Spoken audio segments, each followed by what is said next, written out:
नर्मदे हर इस अभियान में आज मैं बैठा हूं हमारे सक्रिय समाज सेवी और पुरुषोत्तम जी जोशी जी, जो कहे जाते हैं महासभा के वर्तमान चाणक्य।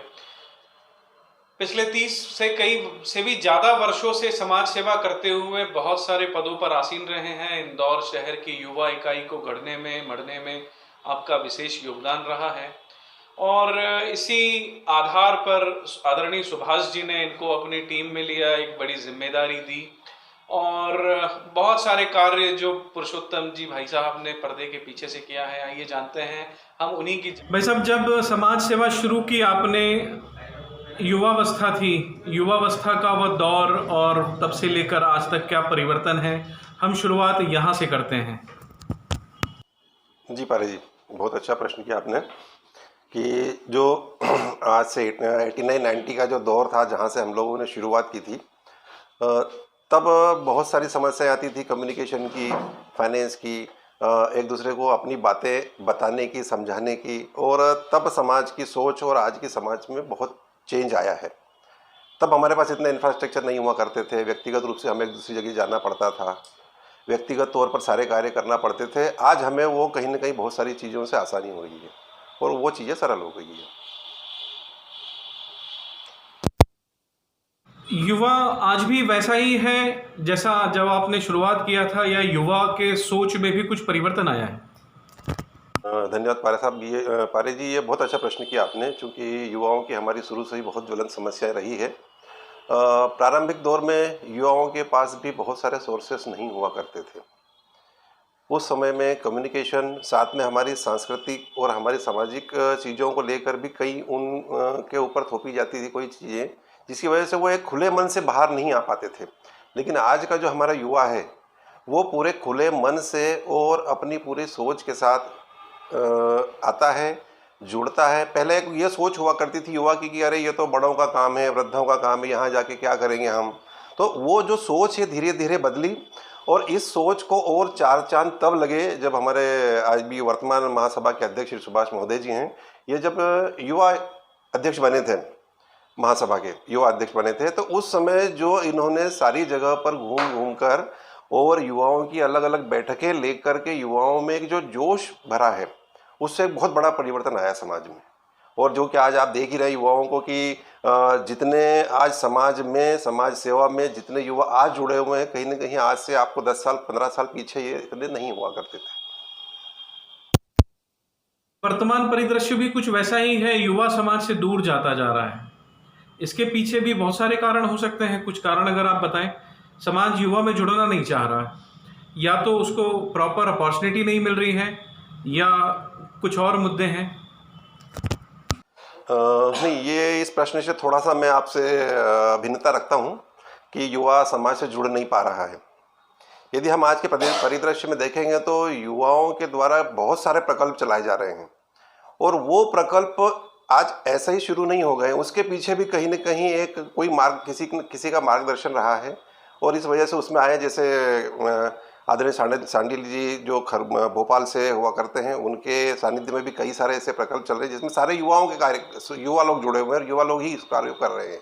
इसके साथ ये जब हमारे जो युवा विंग है भाई, युवा अध्यक्ष हैं जो हमारे, उनके द्वारा भी जो प्रकल्प चलाए गए हैं और उनके साथ में भी जैसे नर्मदा सफाई अभियान है या नर्मदा जयंती के कार्यक्रम है, इनमें आप यदि आप देखेंगे तो ज़्यादातर सब युवा लोग ही मिलेंगे आपको। साथ ही कैरियर मार्गदर्शन में भी आप देखेंगे तो बढ़ चढ़कर। पिछले 2 कार्यक्रमों का देखने का मौका मिला, उसमें लोगों का कहना था कि युवा कम थे, वरिष्ठ ज़्यादा थे, हम ज़्यादा युवाओं को आकृष्ट नहीं कर पाए, बुला नहीं पाए, साथ में नहीं ले सके। तो ये युवाओं की सोच है या हमारा फेल्यूर? नहीं, ये न तो हमारा फेल्यूर है और न ही युवाओं की सोच है। होता क्या है कि आज का जो युवा है उसके पास इतना समय नहीं होता कि वो कहीं भी कार्यक्रमों में 2 दिन 3 दिन अपना इन्वॉल्वमेंट रखे। हमारा युवा आज भी जगह जगह अपने, ज़्यादातर युवा हमारे नौकरी पेशा से जुड़े हुए हैं, वो कहीं मुंबई में, पूना में या विदेशों में रहते हैं, लेकिन वहाँ से भी उनका बाकायदा हमें कॉल के माध्यम से या अन्य किसी माध्यमों से उनका सकारात्मक जो हमारा सक्रियता जो उनकी रही है वो बराबर हमारे साथ रही है उनकी। और वो हमेशा जुड़े रहे हैं हर कार्यक्रम, उनकी उपस्थिति हो ये जरूरी नहीं है, उनकी सोच हमारे साथ हो ये जरूरी है। पर समाज उपस्थिति भी देखता है। जब तक हम किसी कार्यक्रम में उपस्थित नहीं होंगे, जब तक युवा किसी कार्यक्रम में उपस्थित नहीं होगा, समाज के संस्कार, समाज के कार्य वो कैसे देखेगा? बिल्कुल आपका प्रश्न सही है कि उपस्थिति जरूरी है। और यदि हम पिछले कुछ समय से देखें, यदि हम 2011 से लेके, या मैं कहूँ कि इसके पहले भी 2002 या 2001 से लेके अभी तक में हम देखते हैं, तो उत्तरोत्तर जितने भी कार्यक्रम हुए हैं उन सब कार्यक्रमों में युवाओं की उपस्थिति हमेशा बढ़ी हुई ही पाई है। तो ये धीरे धीरे युवाओं को जो माइंड है वो डाइवर्ट हो रहा है, और समाज के प्रति वो लोग भी उतने ही जागरूक हैं जितने कि वरिष्ठ लोग हैं। वर्तमान में आप महासभा में सचिव का पद, महासचिव का पद अगर मैं बोलूं, महासचिव के पद पर हैं, महामंत्री के पद पर हैं। महामंत्री के पद पर रहते हुए जो संविधान संशोधन हुआ उसमें बहुत सारी बातें हैं। सन 2008 से लेकर या 2011 से लेकर जो संविधान संशोधन हुए उसमें भी बहुत सारी बातें रही हैं जो शायद समाज को स्वीकार्य नहीं रही, और उन सारे संविधान संशोधनों में आपकी उपस्थिति रही है। क्या खुले मन से आप स्वीकार करते हैं कि बहुत सारी बातें ऐसी हैं जो समाज स्वीकार नहीं करता, उनको बदलना चाहिए? नहीं, मैं आपसे जो ये बात है कि समाज ने स्वीकार नहीं किया, इससे सहमत नहीं हूँ।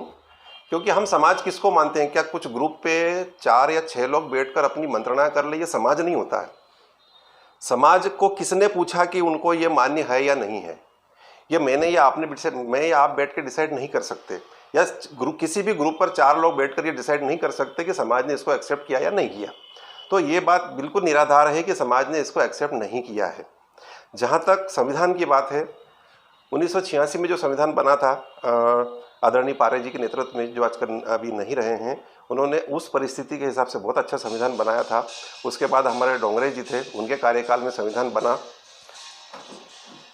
और उसी संविधान उसी के आधार पर जो आदरणीय सुभाष महोदय जी की अध्यक्षता में जब ये अध्यक्ष हुए और इन्होंने संविधान संशोधन समिति बनाकर उसको पूर्ण प्रक्रिया के साथ नया संविधान बनाया, सबने उसको एक्सेप्ट किया।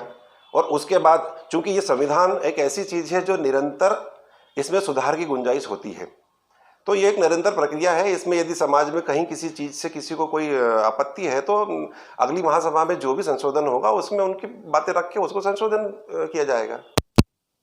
बात कही, 4 लोग समाज नहीं होते, समाज एक बड़ा कुनवा होता है, मैं स्वीकार करता हूँ इसको।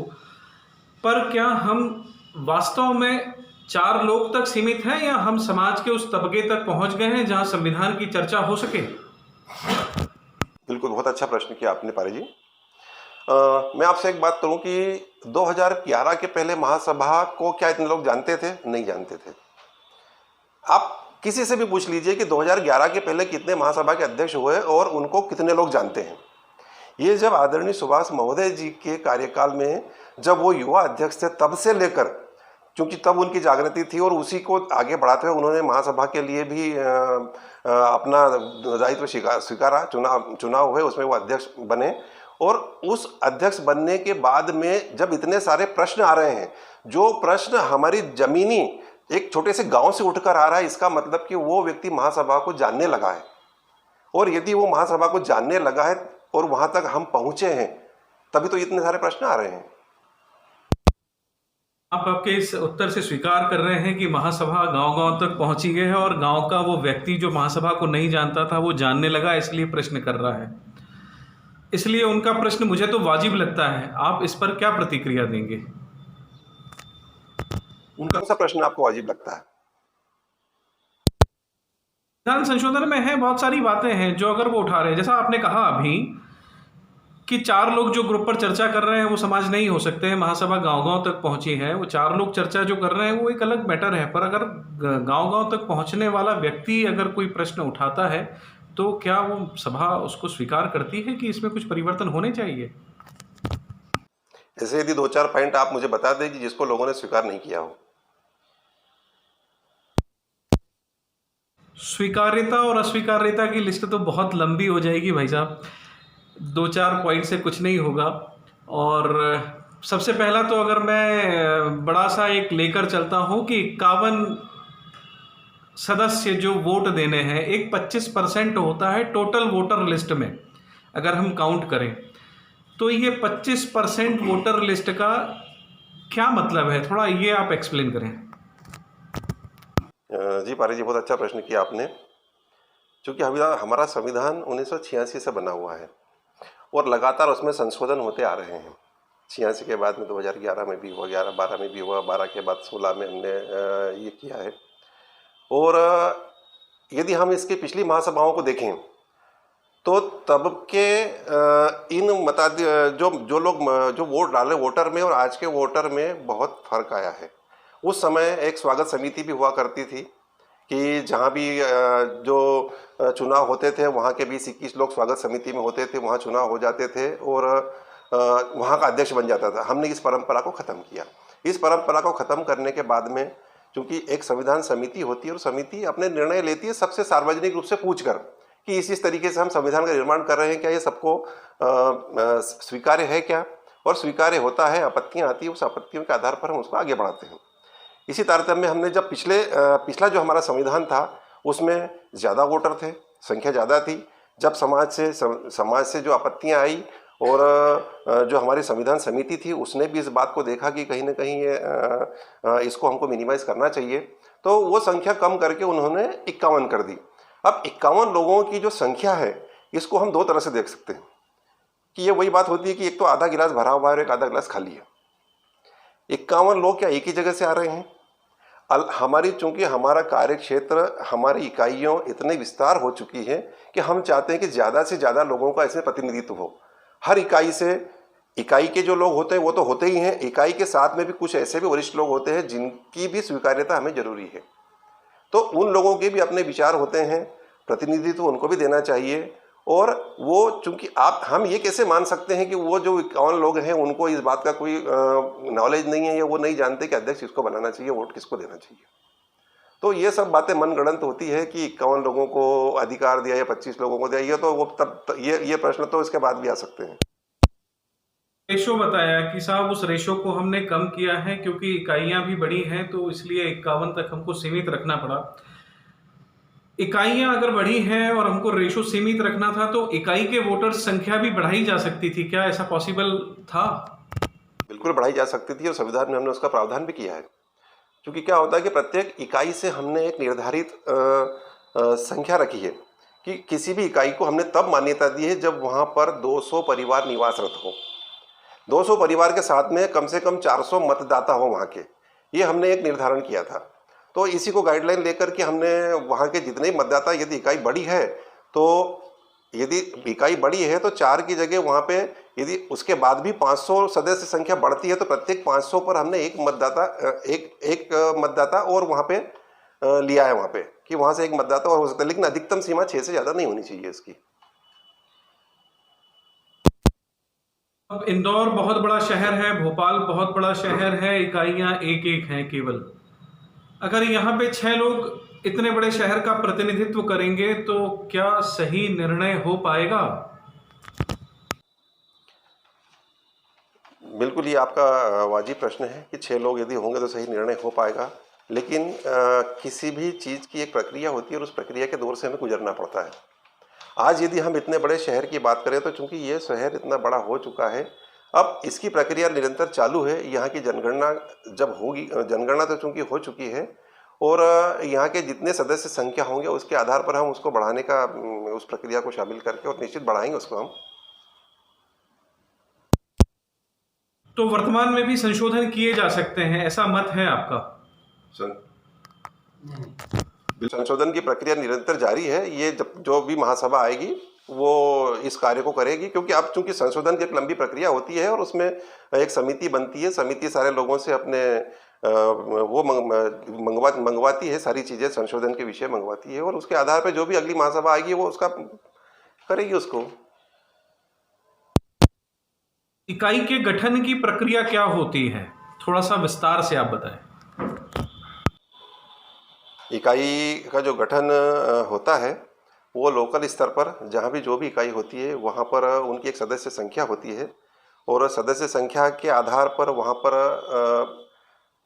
वहाँ पर एक बैठक होती है। बैठक में जो इनकी चुनावी प्रक्रिया होती है, उसे महासभा से भी प्रतिनिधि बुलाए जाते हैं और महासभा के प्रतिनिधि वहाँ रह कर के और कोशिश ये करते हैं कि निष्पक्ष रूप से वहाँ कोई सर्वानुमति हो और चुनाव की नौबत न हो। लेकिन यदि चुनाव की नौबत होती है तो जो वहाँ के वोटर हैं, जो इकाई मतदाता हैं, वो उनका मताधिकार का प्रयोग करके वहाँ पे इकाई अध्यक्ष का निर्वाचन करते हैं। जब इकाई का निर्माण करती है तो क्या परिसीमन भी होता है स्थान का कि किस क्षेत्र तक आपकी सीमित वो है दायरा? नहीं, ऐसा कोई परिसीमन नहीं होता है कि किस क्षेत्र तक दायरा है, लेकिन इसके बारे में भी हमें विचार करना पड़ेगा, क्योंकि ये जो दायरे वाली बात है, ये बड़े शहरों में जो बड़े शहर होते हैं वहाँ पर ये हमें दिक्कतें आ सकती है, क्योंकि आज इंदौर इतना बड़ा क्षेत्र हो गया है। अब यहाँ यदि हम ये सोचें कि एक से अधिक इकाइयों का विस्तार करें, अब वो विस्तार करने के लिए हमें उन क्षेत्रों का परिसीमन करना पड़ेगा। यदि वो हम नहीं करेंगे तो इकाई का विस्तार संभव नहीं हो पाएगा। पिछले लगभग 10 वर्षों से आप संविधान सुधार और समाज सुधार पर कार्य कर रहे हैं। हमारी चुनाव समिति को हम कौन कौन से इतने अधिकार दे पाए हैं कि चुनाव समिति ने आगे बढ़कर उन इकाइयों के चुनाव समय पे करवाए जिनका कार्यकाल पूरा हो गया?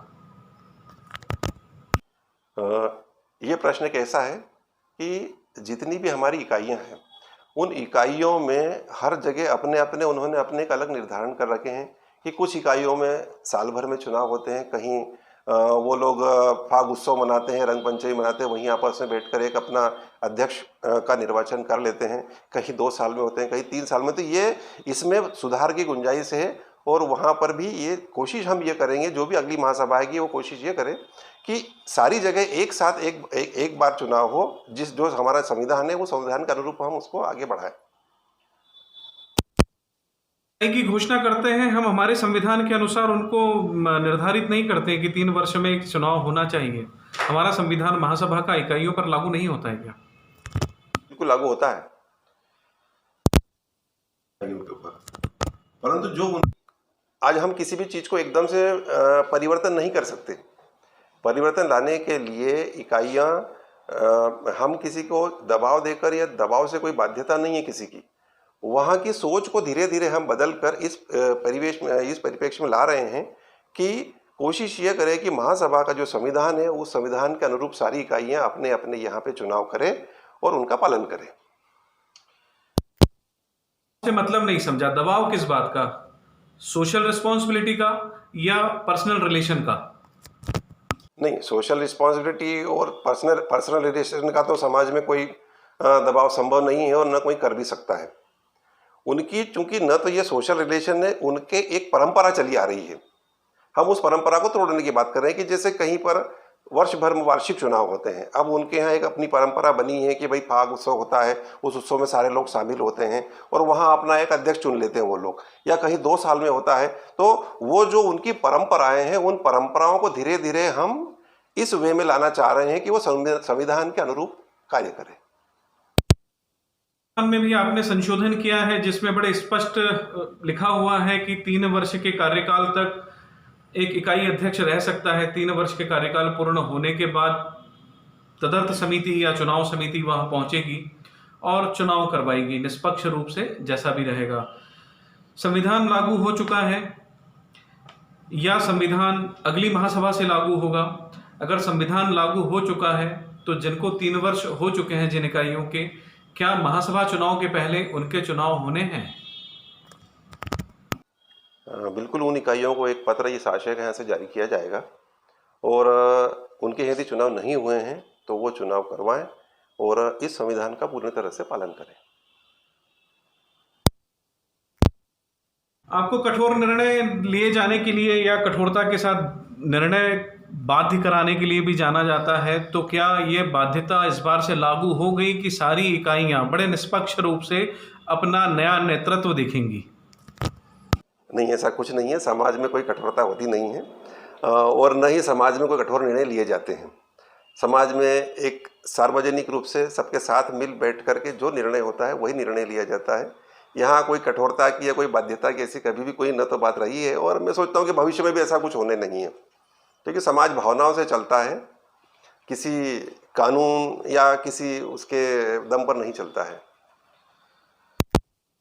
तो आप कह रहे हैं कि नहीं, ज़रूरी है, भावनाएं बहुत ज़रूरी है, और इसी भावना प्रधान समाज में वर्तमान परिदृश्य बड़ा बदल सा गया है। बहुत कटु बातें, बहुत कटु चीज़ें हमारे सामने आती हैं जब हमारे समाज की महिलाएं, समाज की बच्चियां अंतरजातीय विवाह कर लेती हैं।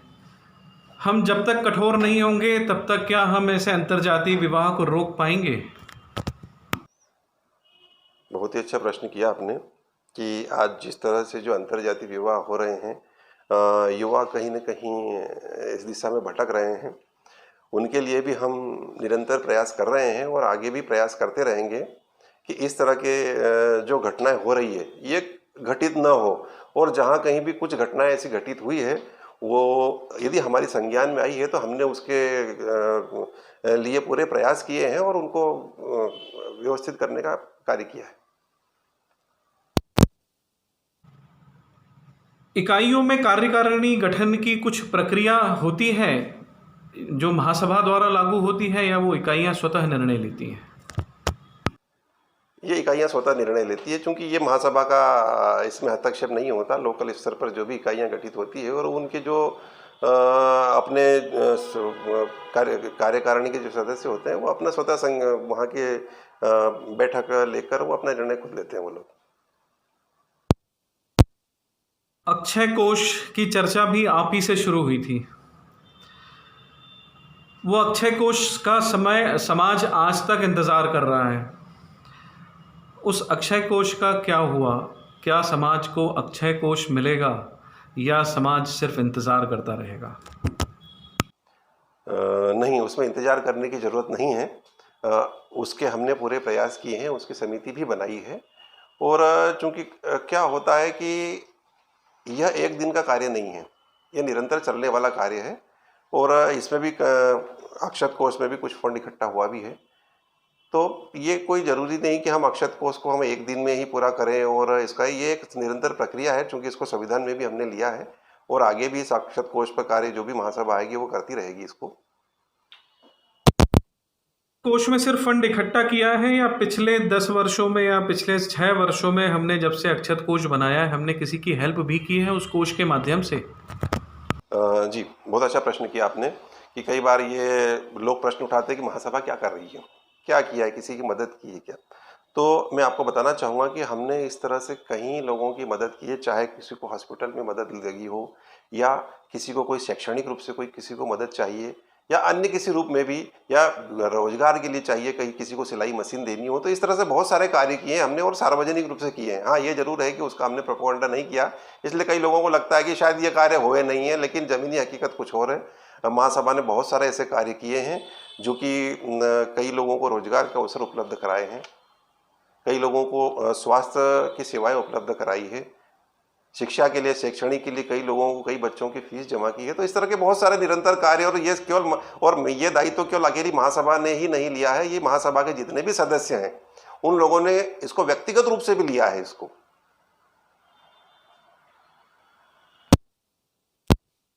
व्यक्तिगत सहयोग हो गया। अक्षत कोष का उपयोग तो अभी तक अक्षत कोष के नाम से नहीं हो पाया, ऐसा समाज भी कहता है, और अक्षत कोष में क्या चल रहा है ये तो अब आने वाला समय बताएगा कैसे होता है। संक्षिप्त में मैं आपसे जानना चाहता हूं कि पिछले पूरे 10 वर्षों के कार्यकाल में आप आदरणीय सुभाष जी के साथ रहे हैं। सुभाष जी का एक बैक फेज जो है वो आप बनकर रहे हैं हमेशा। पिछले 10 वर्षों के कार्य जो समाज को शोभायमान कर रहे हों, ऐसा कुछ आपकी नज़र में हो तो आप बताएं। जी, कार्य तो बहुत सारे किए हैं।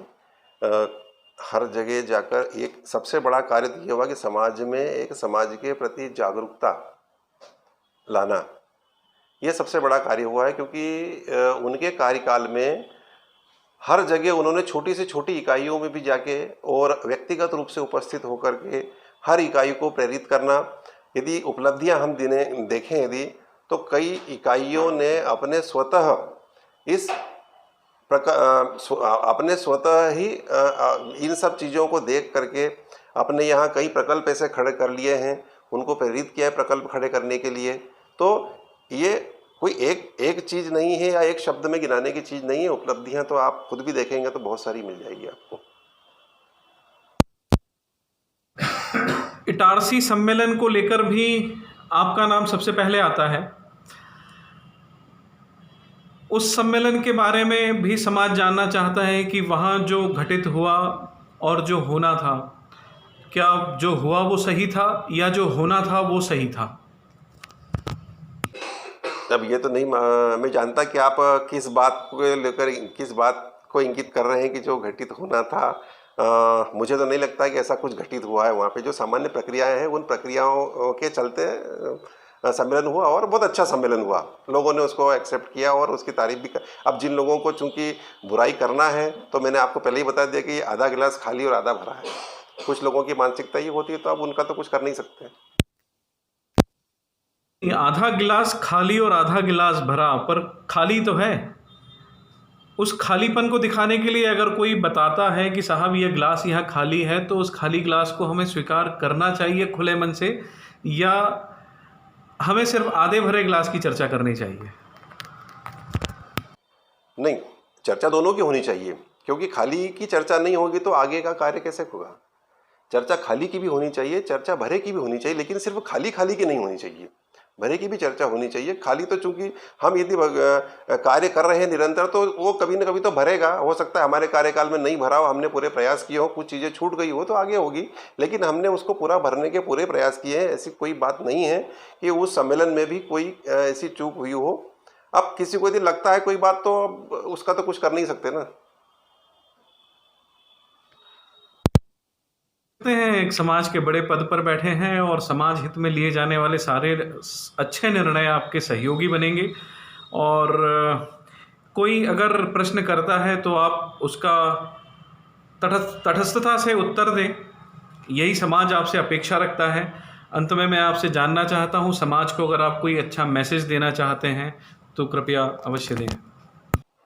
जी, समाज को मेरा यही मैसेज है कि हम एकजुट रहें, एकजुटता से सारे कार्य करें, और समाज में एक जागृति हो कि लोग ये जाने कि भाई नारमदी ब्राह्मण समाज भी कुछ है। हम ब्राह्मण समाज सर्वश्रेष्ठ हैं और हमेशा सर्वश्रेष्ठ ही रहें, यही सबसे आशा है। नर्मदे हर भाई साहब। नर्मदे हर।